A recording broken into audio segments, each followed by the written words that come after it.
To our next session, which is entitled Enabling Uninterrupted Access to Space, Impact Prevention, Mitigation, Preparedness, Response and Recovery. This session will be chaired by Dr. Anupam Sharma, Associate Director, DSP, DRDO. The moderator for this session is Sri Jidesh, Associate Director, SIPO, ISRO Headquarters. And the speakers for this session are as follows: Group Captain T.H. Anand Rao, Senior Fellow, CAPS, Space Security and Policy Analysis; Mr. Sasmit Reddy, Director, Global Sales Engineering, STE Direct; Dr. Dibyendu Nandi, Head, Center of Excellence in Space Science, Indian Institute of Science, Education and Research, Kolkata; Mr. Arun Manmath, Associate Director, Aerospace and Defense, Frost & Sullivan; Dr. Rachit Bhatia, Space Safety Analytics and Research Lead, Leo Labs, Inc. Please bear with us while we are preparing the stage for the next session. Ladies and gentlemen, this is not a break. We are not taking a break, so kindly please remain seated.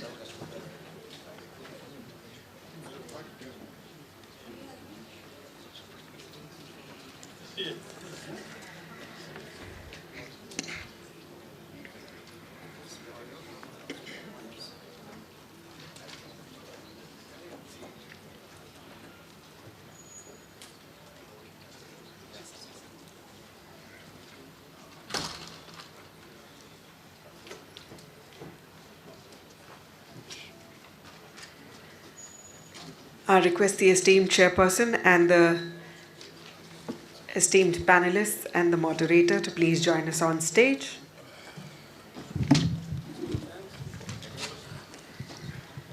Let's welcome them with a round of applause.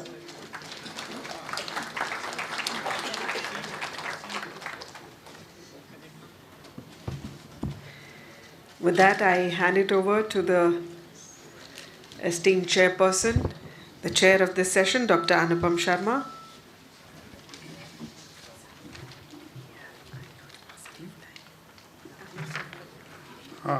Good afternoon once again. Very important topic: enabling uninterrupted access to space, impact prevention, mitigation, preparedness and response and recovery. I think the moderator, Sri Jidesh, Associate Director, ISRO Headquarters, he has done a lot of groundwork and I'll summarize in the end. So over to you. I request kindly control the time, okay? Because we are running short of time. That is a request from the organizer. At the end, I will summarize. Thank you.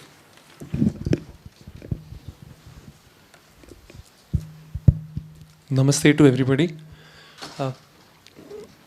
Our chair and the plenary session had in fact set the tone for today's discussion, with both the opening speakers giving a idea around the operations as well as the technological scenario.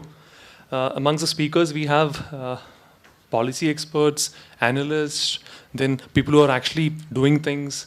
Then we have a ground system expert, and we also have an actual scientist with us who's going to discuss a lot. So, if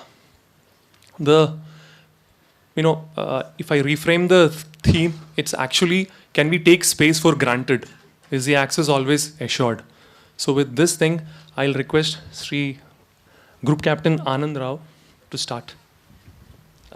Once again, sir, we, as the chair has told, we are really short of time. So we'll see how we go about it.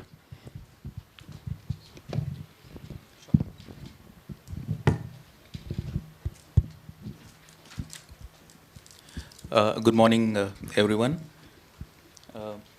I've been given 8 minutes, so I'll make 8 quick points.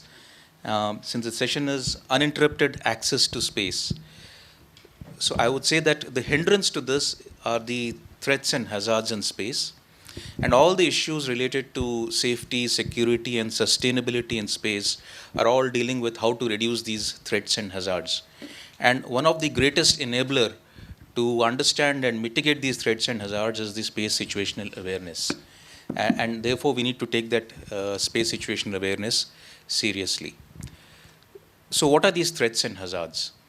For an object to cause a damage, it needs to have a capability to cause a damage, and it needs to have an opportunity to cause a damage. And debris falls in this category along with many other natural hazards which are there, the biggest being the debris. So if we can reduce this opportunity for the debris to cause damage, then we can partly control this hazard. So SSA is one important, again, aspect for controlling the opportunity for causing a damage. Now, along with this capability and opportunity, if we add an intent to that object to cause a damage, it becomes a threat.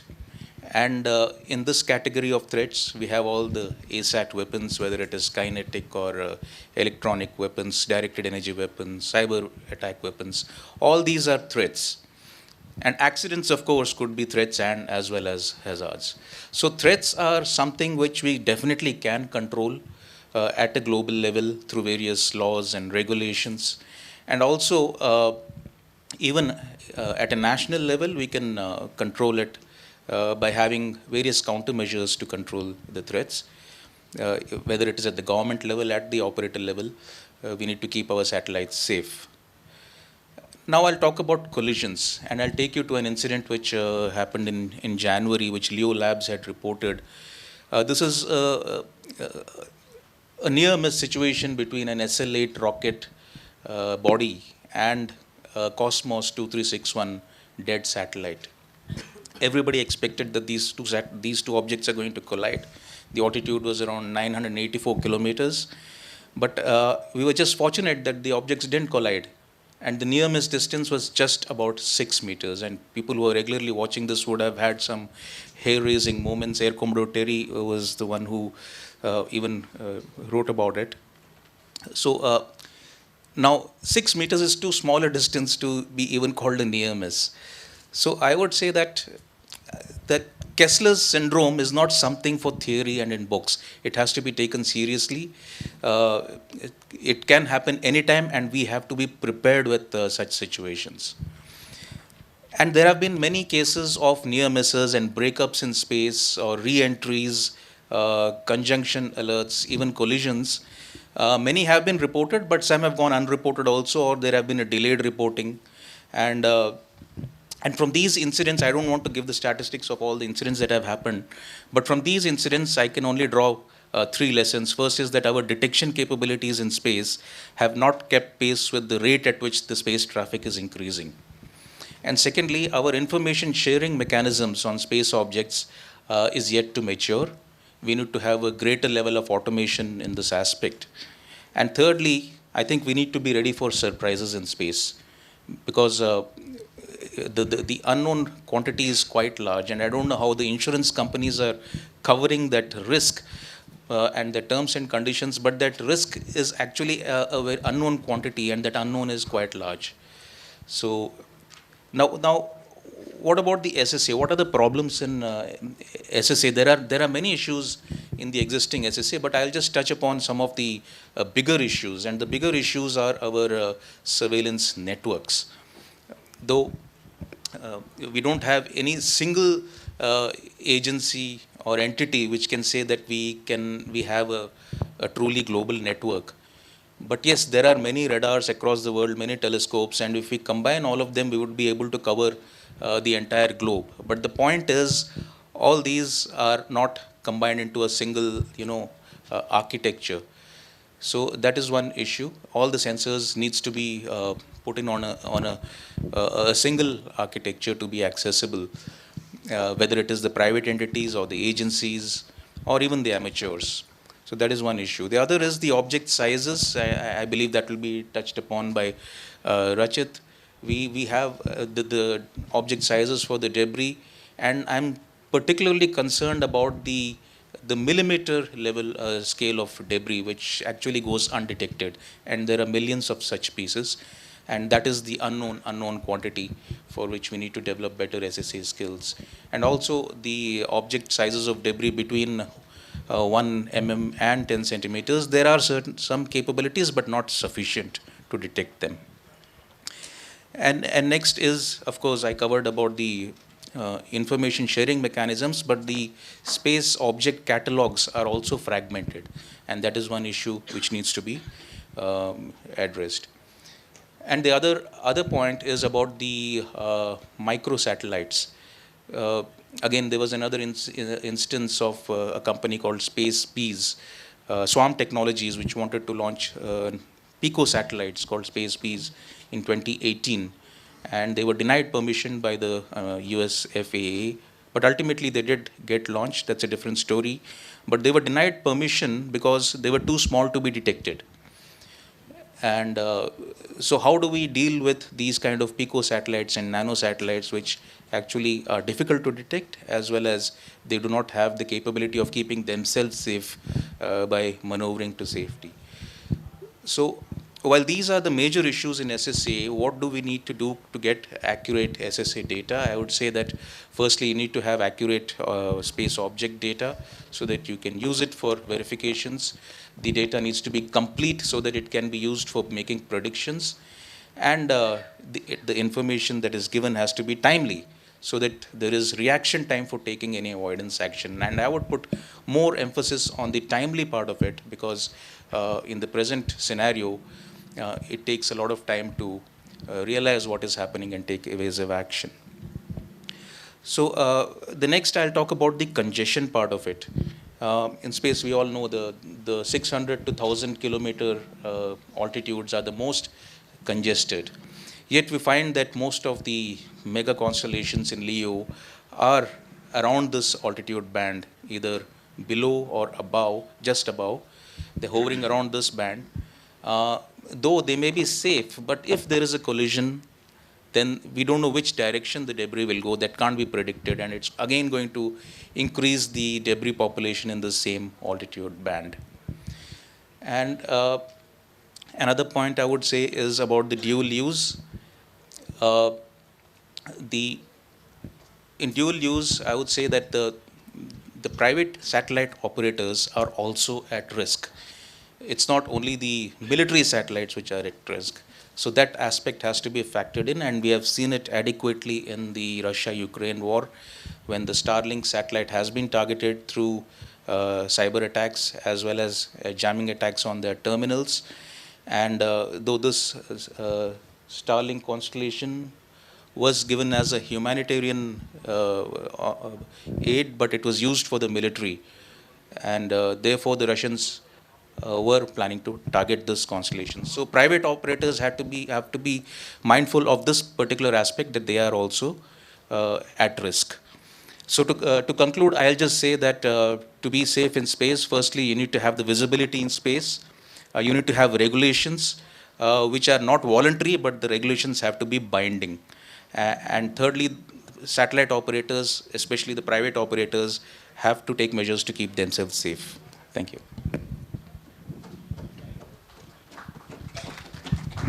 Thank you. And next speaker is Mr. Arun. I would request him, since we've got a broad, spacescape of what is possible, what is not possible, and what is required from Group Captain Rao. From an analyst point of view, you can give the realities of these. What are the technologies possible? What is not? Thank you. Good afternoon. Thank you. First of all, I don't know whether we should be happy or I find it difficult that we are having this before lunch. There are advantages and disadvantages to both. And just to introduce myself, I did 22 years in the Indian Navy. I'm Captain Arun, and I'm a former Navy fighter pilot. I flew MiG-21s with the Air Force. I've flown Sea Harriers from the aircraft carrier, and I've flown F-18s from the USS Nimitz. I've also been an acquisition manager here in the Ministry of Defense and a leadership and strategy coach at the Defense Services Staff College. And after 22 years, gone on to the London Business School, did my master's there, founded a health tech startup there, and I'm a management consultant now with Frost & Sullivan. And what brings me here is our analysis globally, where we've, for some of the leading countries in the world, including those in the Five Eyes Agreement, we've done deep research as to what is the global SSA and SSN capability. And where we've not done it here in India, we've done it for a lot of countries abroad. and we have a lot of visibility there. And what we're seeing, just to give you some facts and figures, I think, like was said previously by someone in yesterday's talk, there is a need for us to be able to understand the nomenclature first and foremost as to what are we speaking about. What is SST? What is SSA? What is SSN? What is space surveillance and tracking requirements? This is required. So space surveillance and tracking, which is SST, is the foundation or the requirement, the basic requirement which Group Captain Rao said needs to address the problems that he was mentioning of having visibility. So, which means one should be able to detect, first of all, be able to track thereafter, and then be able to characterize and catalog whatever you're tracking. And of all of this, if there is one item which is the most important of all, not the sensor, not anything else or the investment, but simply the catalog. To have an accurate and timely catalog remains the core of all SSA. To be able to achieve that is where, for the industry, the monetization is also. If you don't have the algorithms, you don't have the accuracy, you don't have the timeliness of this catalog, then monetizing becomes difficult. So that's what SST does, and that's where all the sensors are. The next level is space domain awareness. And in space domain awareness, it is about using SST to be able to identify those threatening and hazardous events for satellites or humans in space. That is where space domain awareness is important. And space domain awareness falls within space situational awareness, which has the overlays of national security intent, as well as command and control platforms which allow you to act thereafter on the basis of the awareness and the information that you have. So these are the important nomenclatures, and you do all of this essentially. Space traffic management is also required, which is for launch. At the time of launch, you want to make sure that the satellites, rockets you're sending up are safe. Once they're in suborbital, you want to put them into orbital space, you want to track them in orbit, and then finally in re-entry, you want to track them, and that's what SST is all required for. Now, where's the problem? Like was mentioned by Group Captain Rao, the Sputnik went up in October 57, the Explorer 1 shortly thereafter in January 58, and from there, in the early 1980s, we had 1,000 satellites. Within a span of 10 to 15 years, that number doubled to 2,000 by 1995, and by about 2015, that had doubled to 4,000. From 2015 onward to 2023, we now have more than 8,000 satellites, which means it's doubled at a much more exponential rate over the last 4 to 5 years. And while we have 8,000 plus satellites, 5,000 of these are active, and about 3,000 plus are defunct or not in use. That's where we are. And our interest is in human flight. Our interest is in these 5,000 which are active. Now, while these are the 8,000 numbers, there are close to 17,131 debris objects, rocket bodies, mission debris. You've got fragmentation items in space, and all of these then form a part of space debris. Now, that's not enough. This is about 25,000 of those objects. There are 36,500 objects which are more than 10 centimeters in width. And there are about 1 million objects between 1 centimeter and 10 centimeters, and about 130 million of these small particles, paint flakes, etc., which are the sub-millimetric objects that Group Captain Rao mentioned. Now, the dimensions are important. Why are these dimensions important? If you have an impact because of kinetic energy, and the speed at which these objects travel is close to 35,000 kilometers per hour in low Earth orbit, and going up to GEO, it reduces to about 11,000 kilometers per hour, which is when it matches the Earth's orbital, the rotation. So, if that is the kind of kinetic energy, an object more than 10 centimeters in size impacting a satellite will probably completely destroy or put the satellite out of operation. An object between 1 centimeter and 10 centimeters is going to cause significant damage requiring repair or some mission payloads to be made defunct. And for an object which is less than 1 mm, you can create or design the spacecraft to be able to take that impact. So that's where the size is important. Now, to look at all of these items, you have ground-based and space-based sensors. On the ground-based sensors, you can have radars, you can have electro-optical sensors, and you can have satellite laser ranging happening, which is a very new technology. In space, mostly it is, in space-based systems, is mostly optical sensors which are in place. They're looking at some radars going up, and most of the space-based sensors are looking upward into the synchronous orbit to be able to detect objects over there.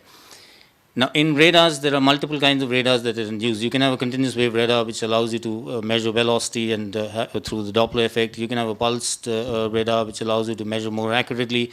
You can have a phased array radar, which is where we are seeing the trend going forward globally, where you can have phased array systems for surveillance, where you can scan a larger area, catch a lot of unidentified objects a lot more, and that's where the world is moving with phased array radars. You can have bistatic or multistatic radars, where the transceivers are geographically separated to allow for greater accuracy, and I'll speak of some of those advanced systems in the world at the moment. Now, that's what is happening in the radars. On the electro-optical systems, there are telescopes globally which are placed in areas. Mostly we're seeing them in the northern hemisphere around Hawaii, in the southern hemisphere around Chile.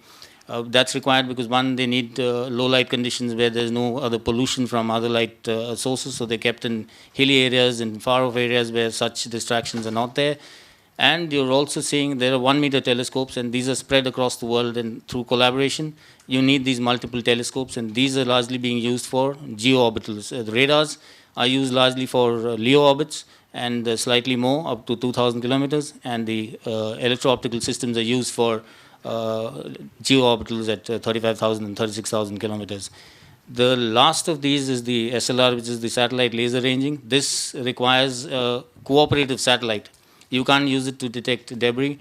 You need a retroreflector on the satellite, which gives a direct return. You measure it's just a radar principle itself used except with a laser. You measure the amount of time and the range comes out. You need it accurately. It's used for scientific purposes, and it's also used for GNSS satellites, because you need to know accurately where the GNSS satellite is for the correct position to come down, and that's what SLRs are being used for. Now, while all of this is happening, who's the global leader in all of this? Now, there are countries. The leader, without any small measure, is the US. They have the Space Surveillance Network under the Space Command, which is operated by the US Space Operating Center, which runs the conjunction analysis on the basis of a catalog, their best catalog in the world at the moment, which is called the NORAD. NORAD is the North American Air Defense Command catalog, which we also have access to in India. But they don't give out all of the matter, and that matter can be seen, if you want to see it, on www.space-track.org, where about 20,000 of these objects are being listed. But in reality, all of their military satellites and others, or some of the objects they don't want to mention, are not mentioned there. So it's not a full catalog, although they have full visibility. So they are the best. They have about 30 sensors spread globally, 30 plus, with about, out of these 30 plus sensors, they do about 300,000 to 400,000 observations a day is what they are able to do. They're called,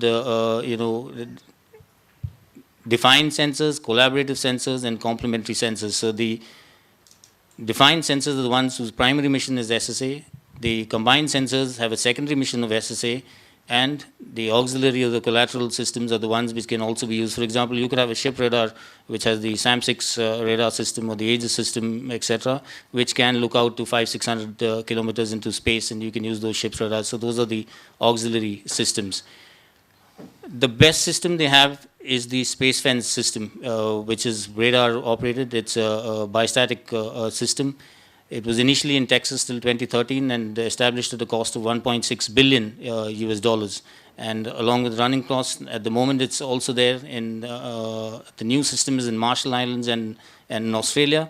So it's called a space fence because it sends out an energy field into space all the way up to 30,000 kilometers. And instead of looking out for objects which you're not sure of, you look out, you're there steady as a fence, and everything has to cross that fence. And anything that crosses the fence gets detected. So that's the system. It's the most accurate radar system in the world at the moment, but it's also extremely expensive. And that system can detect up to between 1 centimeter to 10 centimeter objects altogether. And that one system has increased the US capacity from 25,000 object detections to 35,000 object detections at the moment. And that's the kind of input the Space Fence does. Yeah. So sorry, we are. No problem. Yeah. So what's the future? The US is looking at a dark system, which is the deep space advanced radar system, which is going to be looking at geostationary objects at 36,000 kilometers. So that's a radar system built for that. Northrop Grumman's building that at 341 million US dollars. And that's what that system is capable of doing, radar system for deep space.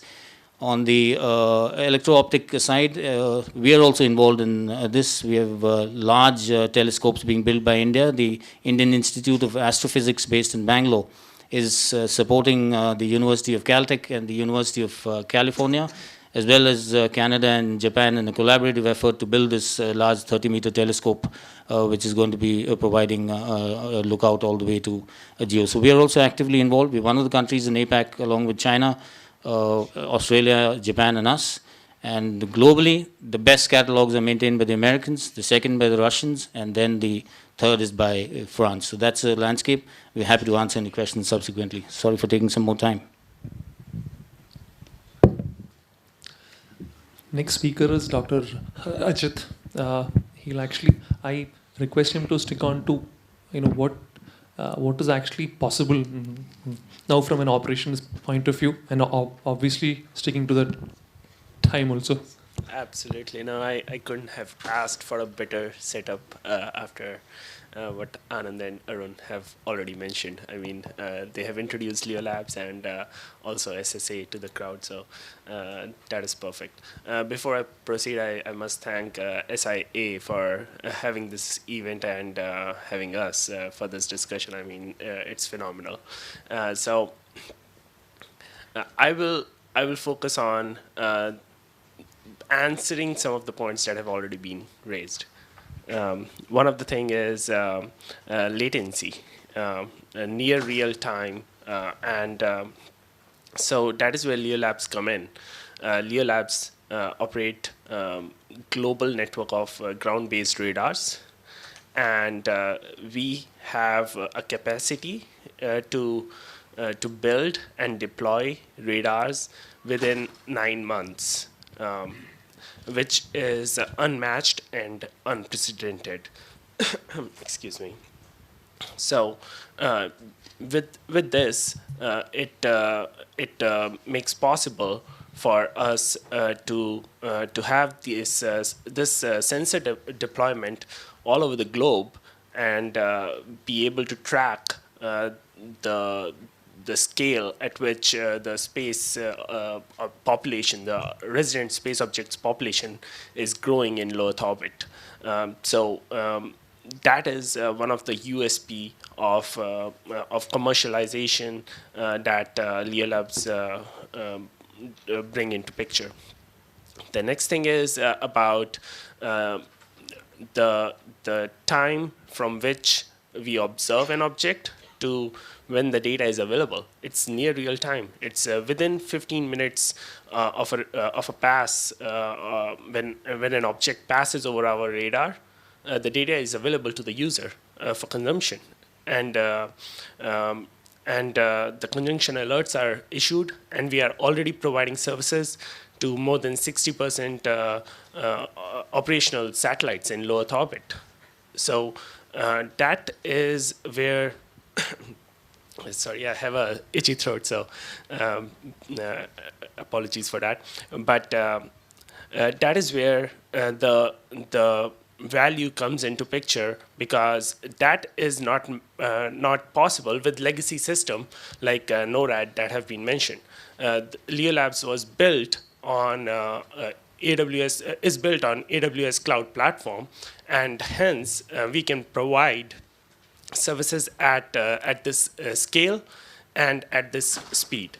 That is why it is important to understand how to build these kind of systems to match the future rather than what we have already seen thus far. What we are delivering is not just data. We are providing intelligence and insights into what we are seeing.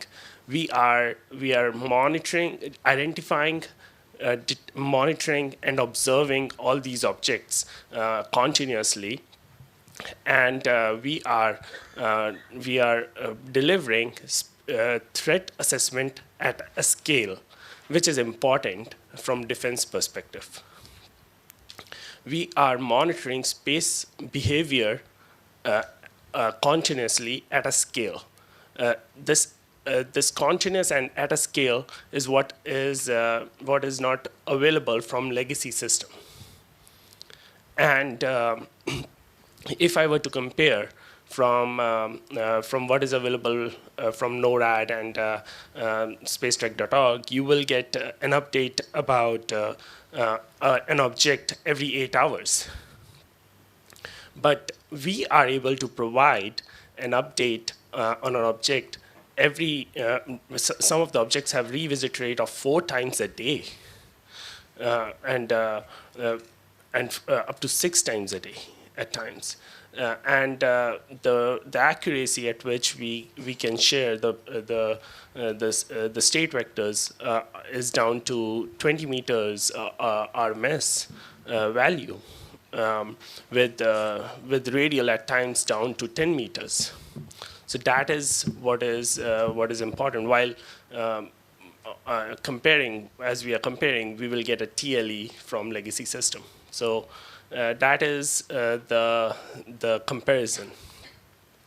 The next thing I wanted to share was, which was mentioned about, was conjunction assessment. Because we are tracking all these objects continuously, and we are saving all of this data in our cloud, we are able to analyze this data. And when we are able to analyze this data at this volume, then what we can provide is not just how it is right now, but what will be the trend in the future. And I'm actually I work in my role. I work with data analytics team. And we work on statistical analysis. And part of it is doing historical and future, historical trends and future prediction. And that is only feasible when we are able to save this volume of data and be able to process it. So what we have noted by analyzing the data over 2022 is that at the start of the year, when we noted the conjunction data messages, as most of you will be familiar with, there is misdistance and probability of collision. Those are the 2 metrics that define how relevant the conjunction data message is. So if we only considered the relevant data messages, then we set the threshold at 10 to the minus 6 for probability of collision. Having this threshold, excuse me, having this threshold, we were able to see that there were around 400,000 relevant conjunction data messages over that period of time, over 1 year period of time in 2022.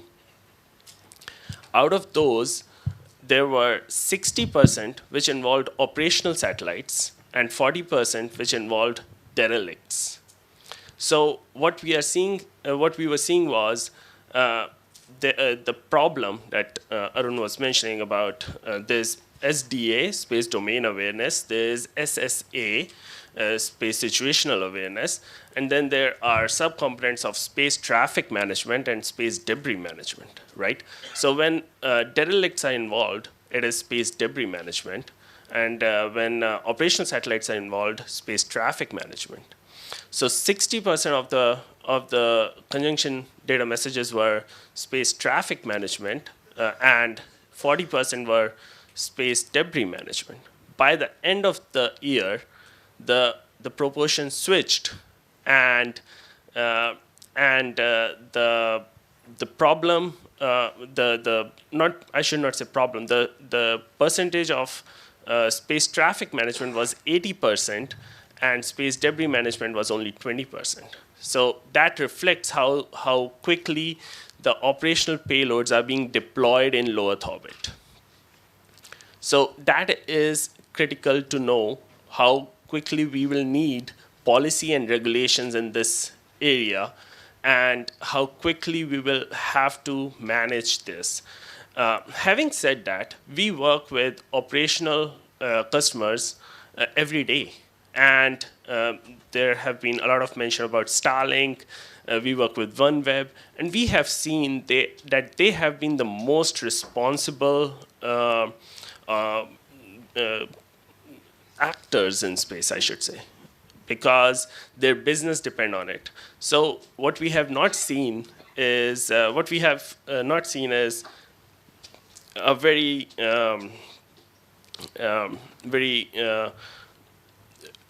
casual attitude towards a Starlink on Starlink conjunction. They have standard operating procedure in place, and they maneuver autonomously when to safeguard their assets. So the constellation that they are operating are very finely orchestrated, and hence these constellations have, even though they have grown twofold in last 1.5 year, Starlink, we have seen a perfect synchronization of the constellation, perfect deployment, almost perfect deployment, and no critical failure, thankfully. Which is important and a lesson for future constellations. What is a problem is the debris potential regions in space. So there was a mention about Kessler syndrome by Captain Rao. The region of 830 kilometer, 900 kilometer is dominated by derelicts, rocket bodies, which are from the Cold War era, and these regions are dominated by 2,000 kilogram,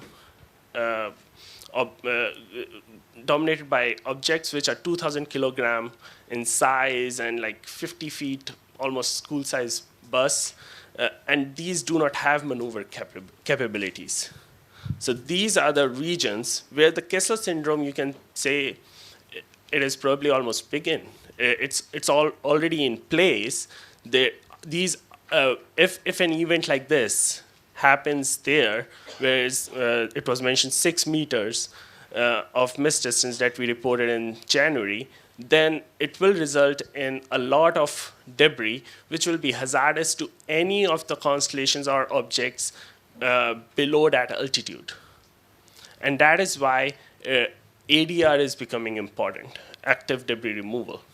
And that is another aspect of technology that needs to be considered when we talk about uninterrupted access to space.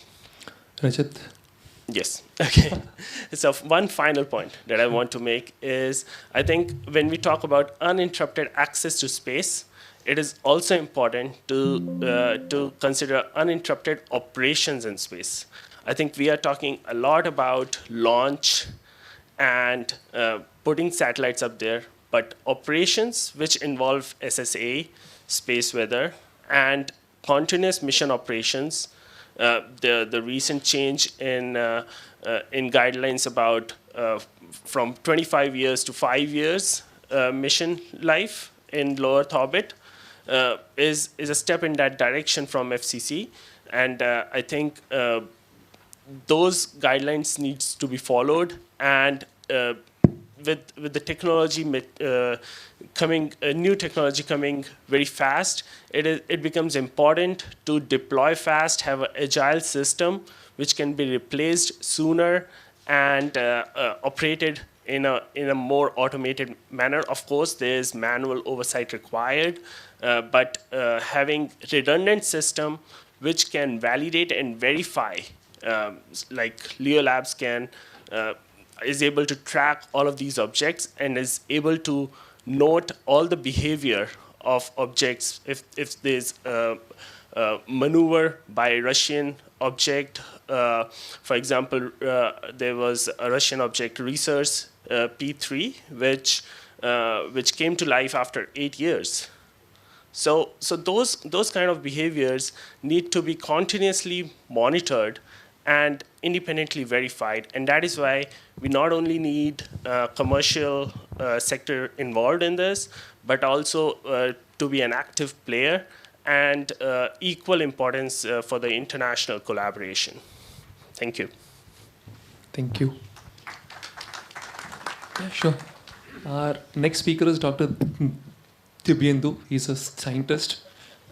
We've been hearing about sizes around up to 10 centimeter. Now, is it all about activities that we can see, or is there a scientific aspect to it? I mean, I would request you to delve on these physical constructs with due regard to another inviolable physical construct, time. Can you please give me a warning 2 minutes before I run out of time? Yeah, I'll do anything. Thank you very much. Good morning. So I am Dibyendu Nandi. I'm Professor of Physical Sciences at the Indian Institute of Science, Education and Research, Kolkata. And I lead the Multi-Institutional Center for Excellence in Space Sciences, which was established by funding from the Ministry of Education. Usually call a scientist to a meeting like this when you don't really understand something, but you're sort of still worried about it and think it's important, or to tick the adversary box to get the academia in. I'm here for a purpose. I believe I lead one of the best groups in the world who understand space weather. Recently, I have also co-founded OuterMet, a company which is in the business of generating space weather intelligence, and we want to be the best company in the world doing that. So that's the ambition, and that's what I am here. Okay, I have structured my, hopefully not very long, remarks based on 5 questions that I'm going to pose to myself and answer. And hopefully in this process of my dialogue with myself, you're going to get something. What is space weather? So space weather is the dynamic environment in space that is governed by changing electromagnetic radiation, I mean high energy radiation fluxes, energetic charged particle fluxes, plasma flows, and magnetic storms which are generated by the sun. These storms, when they interact with the near space environment and the Earth's ionosphere, create what are known as geomagnetic storms, which induce large currents in the upper atmosphere, resulting in the expansion of the upper atmosphere into low Earth orbits, where much of our assets in the next 10 years are going to be situated. At ground levels, at high latitudes, they can impact large conductors like electric power grids and oil pipelines and take them down. The most recent example is 1989 solar storm, which took down the North American power grid, and Quebec and many northern European states were out of power for 3 days. What are the impacts? The impacts of space weather are felt up in space by satellites, which are directly impacted. Satellite health is directly impacted by high energy radiation and energetic particle fluxes from the sun. Their lifetimes are impacted because of the expansion of the Earth's upper atmosphere into low Earth orbit and induced drag, which is enhanced, thereby reducing their lifetimes. If you're in very low Earth orbit, like 300 kilometers where Starlink satellites are deployed, they're actually deployed at 200 kilometers and then sent up, and you're hit by a space weather storm, there is a chance they're going to lose a whole constellation of them. This is exactly what happened last year in February 2022 when Starlink lost 38 satellites to a space weather event just after launch.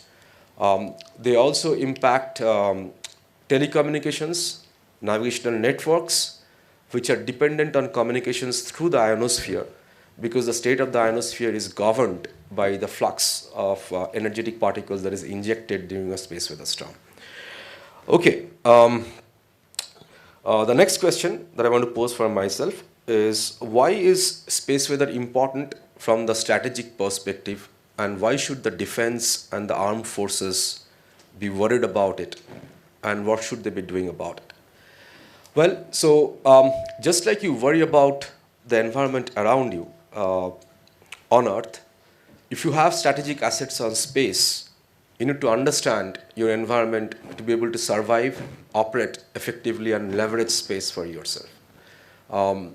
Space weather creates anomalies, creates outages, which can be construed as denial of service. On the other hand, you can take advantage of a space weather event if you are aware of it by not making your enemy aware of it, and thereby you are denying space situational awareness. So countries which have the space situational awareness, the space weather intelligence, have the capability to understand and forecast space weather events, are going to be intelligent to be able to survive in space, to be able to work with an advantage that other countries which do not have space weather intelligence have. This is important from the strategic perspective. Why is it important for the industry is my next question. The National Academy of Sciences of the United States estimates that if there were to be a Carrington-class space weather storm, which happened in 1859, which is typically, statistically thought to be once in a couple of 100 years event, the loss to the space economy and the cascading impact on banking, finance, navigation, communication networks is $1 trillion. That's once in a few lifetime events, lifetime of few generations event. But on the other hand, as a Starlink event has shown, even moderate events can have big impacts. And if you want to be able to be up there, you need to worry about, particularly in LEO, you need to worry about how the geomagnetic storms are impacting your positions, how is it impacting your lifetime. You need to be able to have those forecasting facilities available to you. More importantly than that, there is business. Space is huge. Just like weather, and those who are in the business of weather forecasting understand that if I have to forecast weather, the more radars I have, the better it is for me because I want to assimilate it. You cannot understand space weather with 2 satellites. You have to scale it up. You have to have multiple sensors in space, just like that worrying about space debris, having multiple radars. We're going to have multiple sensors in space. You want to have almost every satellite you're sending up in space have a space weather sensor. There is business. There's big business in there. So in the creation of space weather sensors, in creating the capacity, the awareness for space agencies, defense agencies, and every other industry which is sending a satellite up, that you need to have eyes where you're independent of everybody else, but you can self-navigate by sensing your environment. This is important for you.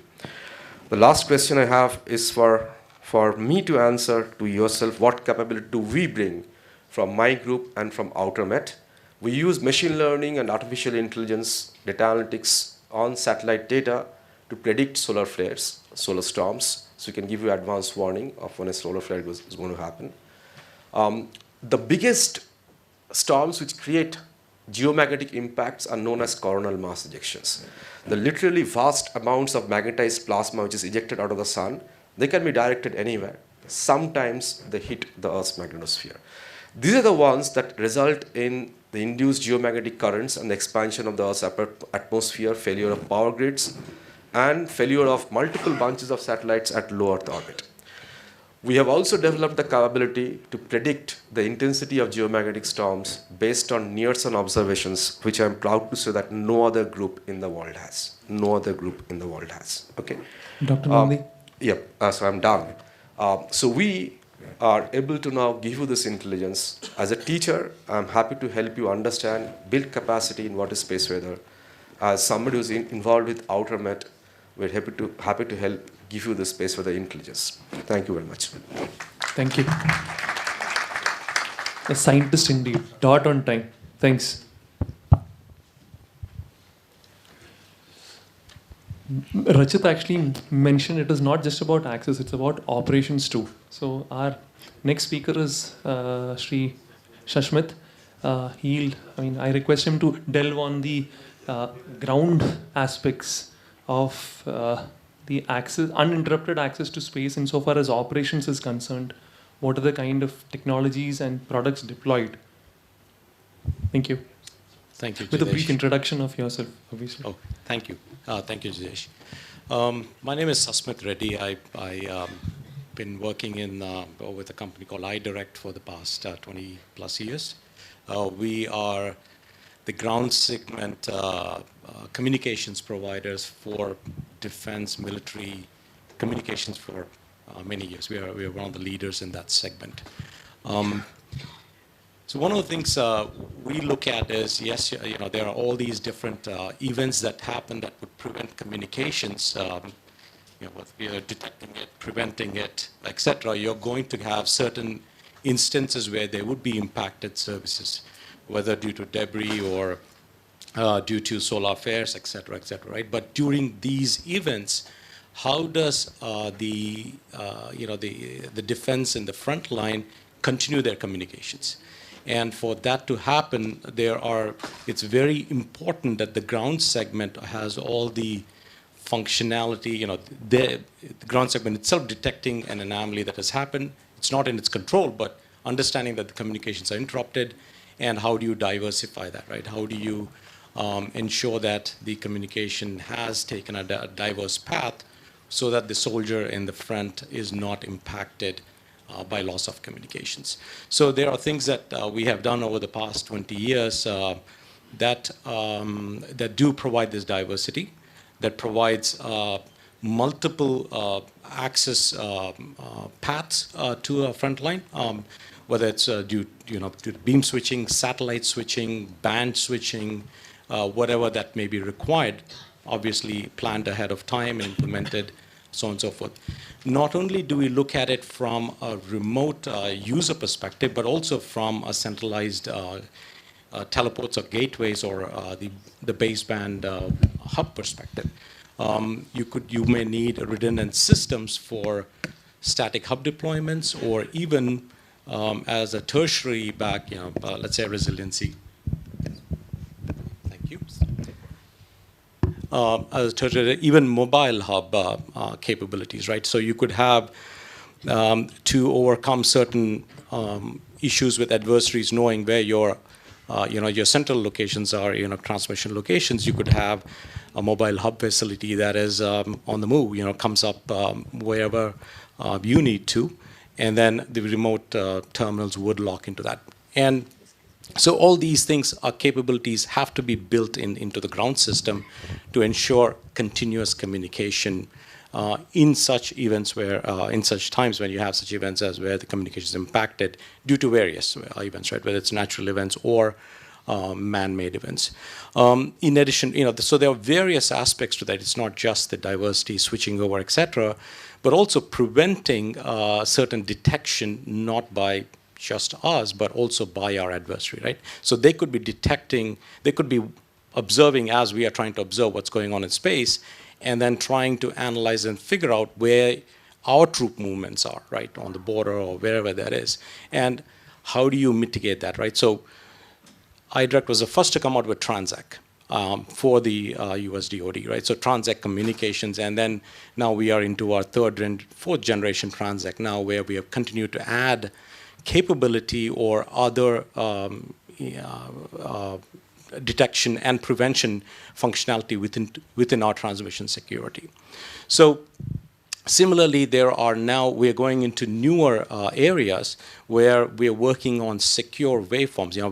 We have certain frameworks where we can work with sovereign countries such as India to create your own secure waveforms regardless of what is happening, right? So the secure waveforms will ensure that even if an adversary is able to decode, like today, they can actually monitor, decode your waveforms. in the future, when you have your own secure waveforms, that's not going to be very, very difficult for them.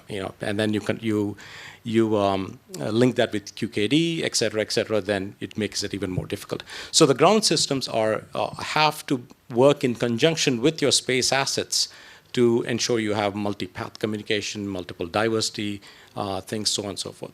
And the last but not the least is you can only achieve the scale you can with all these multiple orbits, the LEO constellations, the GEO-MEO constellations, and other type of communications by providing a multi-path communication, not just for a certain orbit or certain type of communications, but by providing that automated failover and diversity, load balancing, load detection, etc., within a ground system. And this is only possible if you go to virtualization, software-defined capability within your ground system, and it has to work with the software-defined capabilities of the new satellites, constellations that are coming up, whether it is pure just software-defined in terms of beam hopping, beamforming, frequency changes, etc., but also onboard processing. So these are all the areas that we cover as an organization, and we continue to innovate on that, and we are actually looking forward to working with the Indian defense forces to ensure that we can provide some of those different things that we have learned and provide the technology for that. So that's all I had for now. Thank you. I'll now invite the chair to give his take on whatever we have discussed so far and provide guidance to the audience at large. So I'll just summarize one by one. Group Captain Anand Rao, you brought out the importance of the SSA. Something you added is we should be ready for surprise, but General Khandare is there. My opinion is we should also be ready to give surprise to our adversary. The second thing is that Captain Arun, you brought out about the SSA, basically assets, what are the required assets which are required. In fact, here the industry will be looking at various SSA assets which are required are the radars.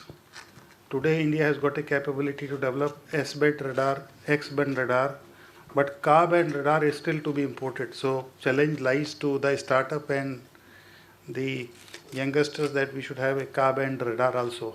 So far, most of the telescopes which are required are being imported. Why can't this challenge be taken by the industry? Let me tell you, India has got a capability. When we come per se that SSA, we can have our own TDOA, FDOA integrated system which are developed by DLRL to monitor the active satellites. So we require a network, but that everything is not going to be done by DLRL. We require to involve the industry for it. LiDAR, I was very thrilled when DG DSA called me in his office, and one of the startup company, they said that we'll develop the LiDAR, and we are going to encourage such type of a startup to give the LiDAR which is brought out by one of the panelists. Software, India has got power in the software. Now, whatever is being talked, it requires a lot of mathematical modeling. In fact, one paper is going to be published, written by Ms. Suman Agrawal, she's there, which is going to be published shortly. Whatever the summary is there, we have put it everything, not revealing everything much about the nation's security, where the technology which are going to be there, I think in the month of June, it is going to be published in one of the reputed conferences. And we have consolidated that effort. When it comes to Dr. Rachit Bhatia, he brought out the operational aspect of the SSA. So good coordination job done by the moderator, that you have divided the topic and according the speakers were talking. It was like a music to everybody. And very important what he brought out is that not only the data collection is important, but the data decimation is equally important. I like Dr. Nandi way of expressing complicated subject like space weather in the form of questions and answers. I think everybody would have liked it the way he has put it across.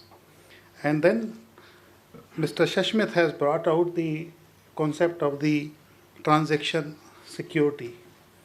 There are some things which I felt should have been addressed because we are talking about enabling uninterrupted access to space, impact, prevention, mitigation, preparedness, response, and recovery. The first is the nuclear weapons. Yes, any satellite which is very close to the nuclear weapon is going to be destroyed. But the other satellites which are not very close by, how to protect them? And there are mechanisms of shielding, there are mechanisms of material selections using Faraday cage, high Z shielding, and of course the policy which we can decide.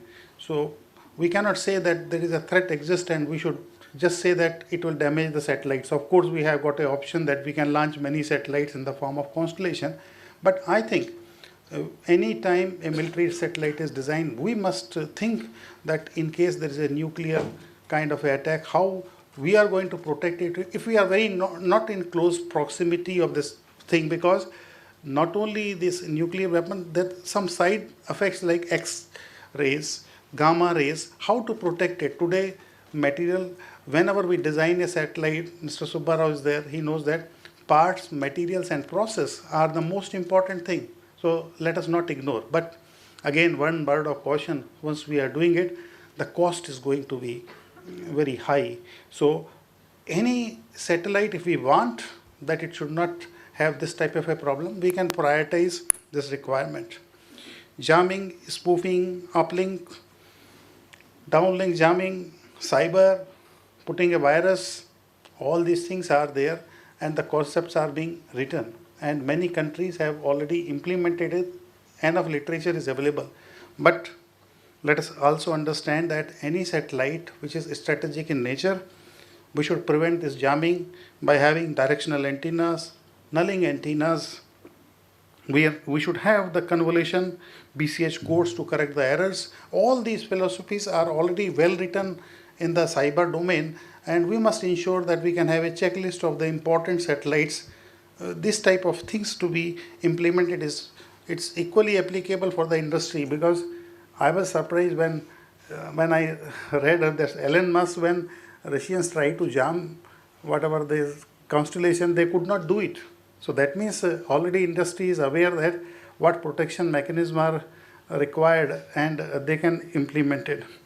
Debris management. Yes, we talk about debris, but we must think that the debris has to be managed by maneuvering, but small debris can be managed with having the whipping shields.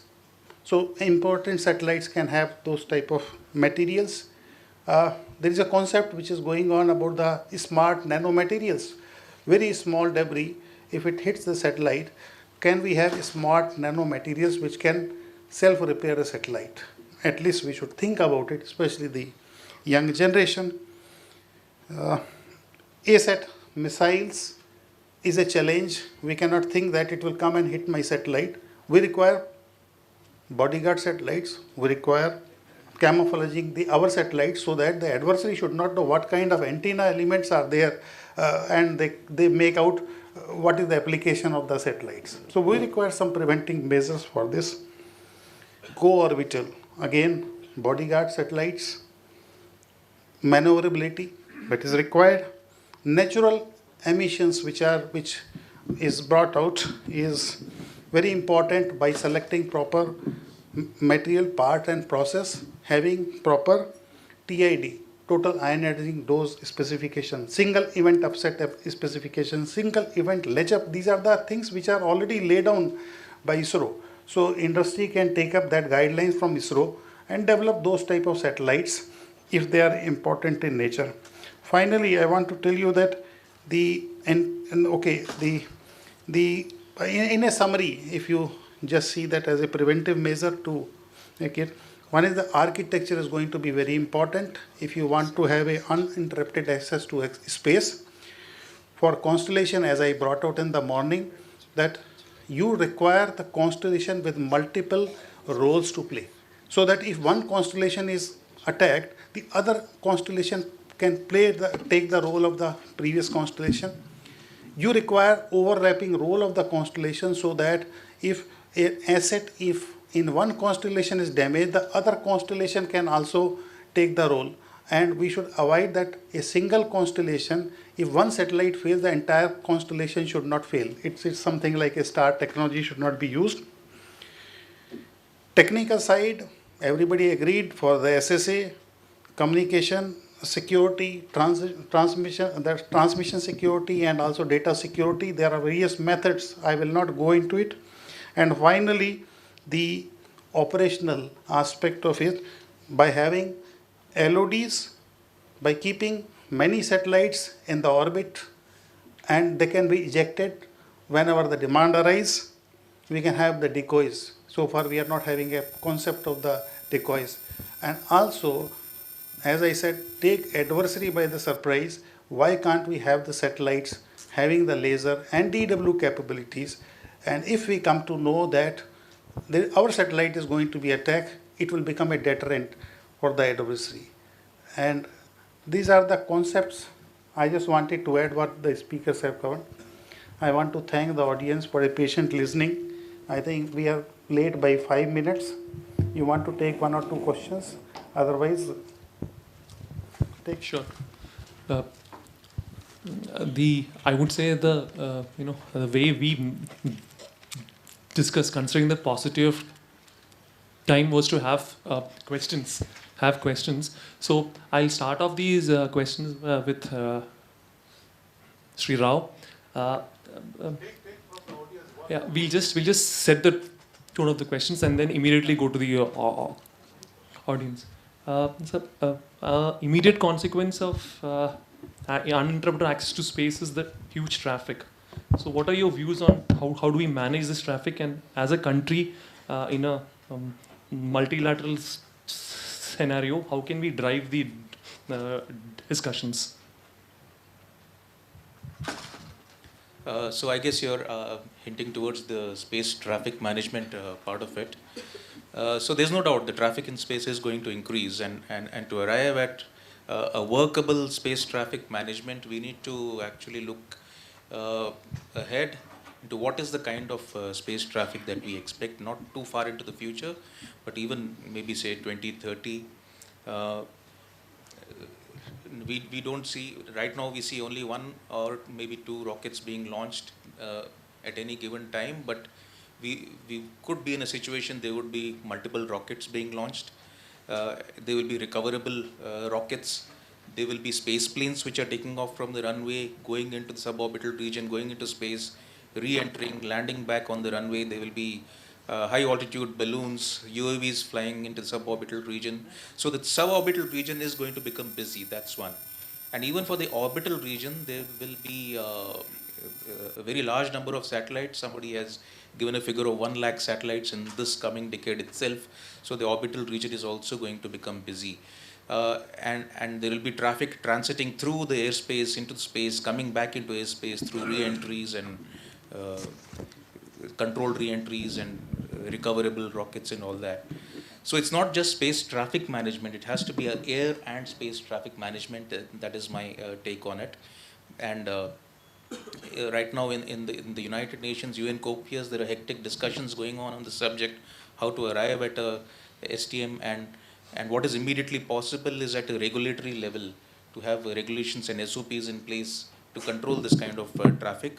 But very soon it will be more of a active control sort of space traffic management that is going to come in, and that can't be done from one single place like Vandenberg or somewhere. It has to be done from control rooms across the world, and I think this is where there is an opportunity for India. Looking at the geographical location, we have an opportunity here to it's an ideally located place to have a regional space traffic management control center, and this opportunity has to be exploited, and I think Air Force has a big role to play in this. Thank you. Couple of questions from the audience. Yes, sir.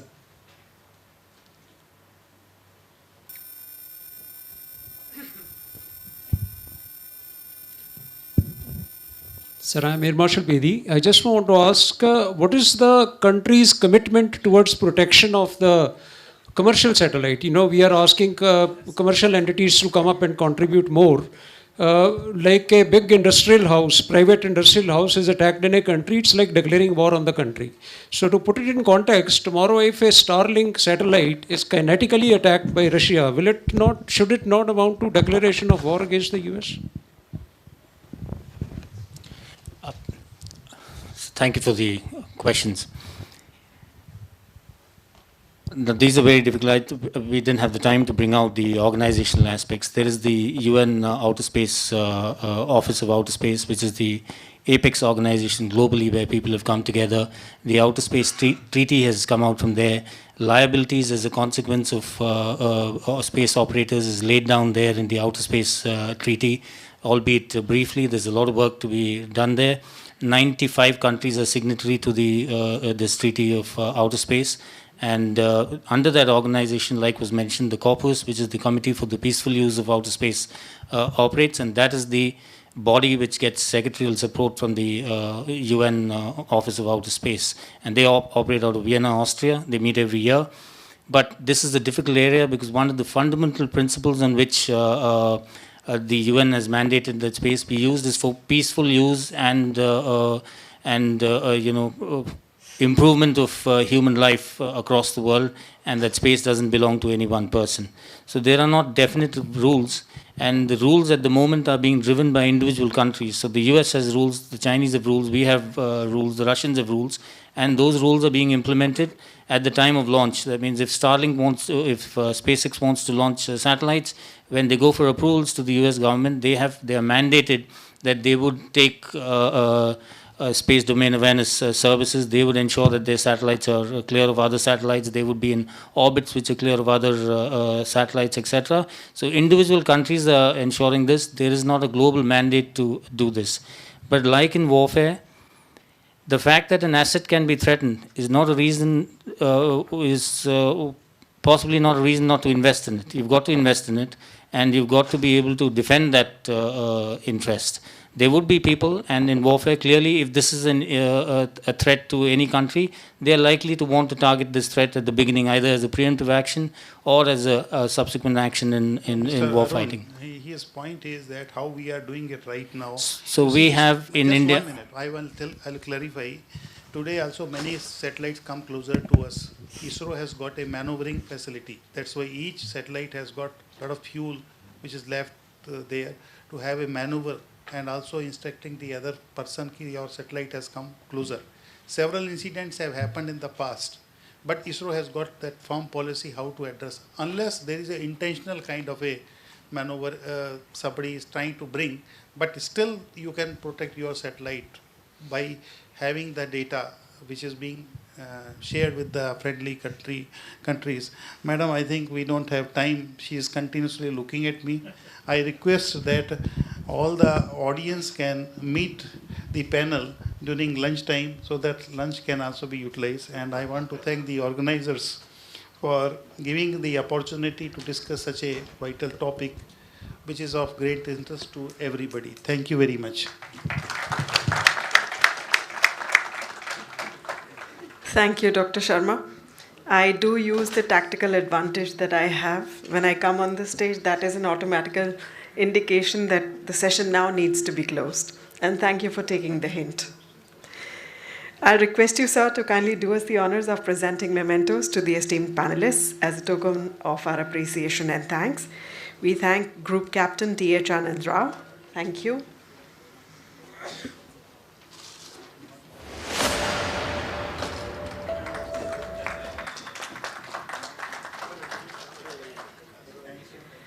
We thank Mr. Sasmith Reddy.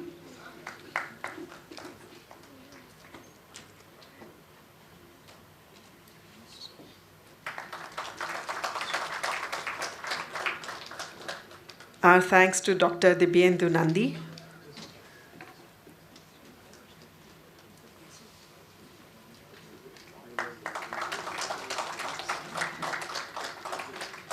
We thank Mr. Arun Manmat.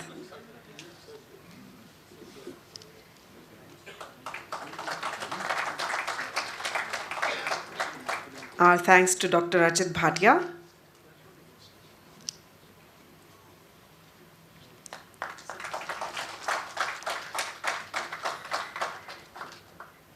And a big thanks to the moderator of this session, Sri Jidesh.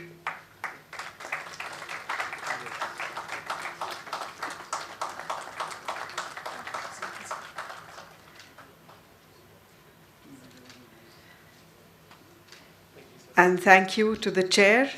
Thank you, Dr. Sharma, for chairing this session. Well, ladies and gentlemen, that brings us to the close of the proceedings before lunch.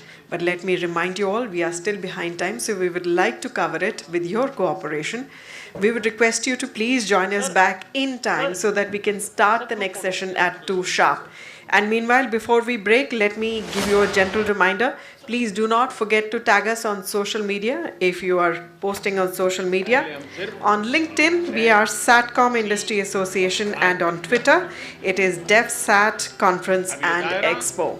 Looking forward to your cooperation. Please don't forget to tag us. Visit our page